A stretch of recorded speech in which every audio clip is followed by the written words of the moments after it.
So a city fellow decides he'd like to try his hand at farming. And he buys a place out in the country, gets some land, and moves out there and buys a book on how to be a farmer. And in the book, he reads that it's a good idea to have a donkey on a farm. You can attach a cart to them and they can pull things. You can put a load on their back and they can carry them. Just a real handy animal to have. So he calls up a neighbor who's been a farmer his whole life, and he says, I'm looking to buy a donkey. You wouldn't happen to have one? And the farmer says, sure, come on over. I can sell you one. He comes over, they go around back, and they select collectively, a donkey for him. And the farmer says, I'll run him over to your place tomorrow. They agree on a price, $100 for the animal. The city fellow pays him, and he heads back home. Well, early the next day, the farmer pulls up in his pickup truck, and the city fellow notices, at least at first glance, that there's no donkey in the back. And the farmer gets out and he goes around back and he says, yeah, I've got some bad news. And he drops the hatch, and there laying down is the body of the donkey, who apparently had passed away in the night. And the city fellow goes, oh, that's too bad.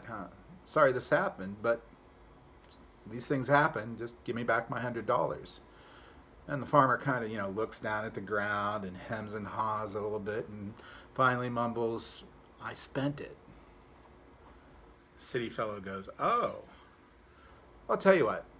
Let's unload the donkey and we'll call it even. And the farmer goes, what are you going to do with the body of this donkey? And he says, well, I'll sell it. And the farmer goes, how are you going to sell a dead donkey? He says, well, I just won't tell anybody it's dead. The farmer's kind of incredulous, but he helps him unload it and he heads off on his way. About a month later, he's in town and he sees this new fella he sold the dead donkey to for $100. And he goes up to him, he said, I just got to ask, whatever happened with the donkey? And the city fellow goes, oh, well, I sold it. I had a raffle. I sold 500 tickets at $2 a piece, and I made a profit of $998. The farmer, he's just incredulous at this. And he goes, well, how did you do it? Didn't anybody get mad when they found out the donkey was dead? He goes, oh yeah, the guy who won got really mad. Well, what'd you do? I gave him back his $2. It's a little story about, among other things, economics. The city fellow was pretty smart in how he made his income. The farmer thought he was pretty smart too. We live in a world where economics plays a profound role. And in the month ahead, we're starting a new series called Mosaic. And though it's about different ways we're going to begin to reknit the ministries of our church back together, there is an economic theme that kind of runs through all of them.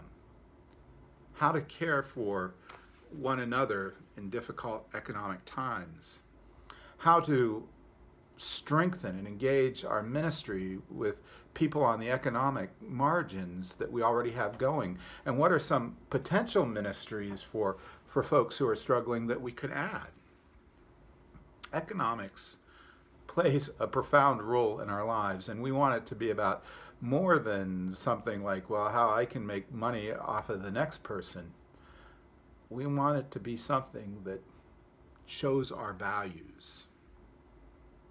That's what Jesus was getting at, I think, in Matthew's gospel when he wrote that or said that piece, about not storing up treasure for yourself here on earth where moth can destroy and rust can corrode and thieves can come in and steal, but rather to store up treasure in heaven where there is no moth, where rust never happens, and there are no thieves to steal it.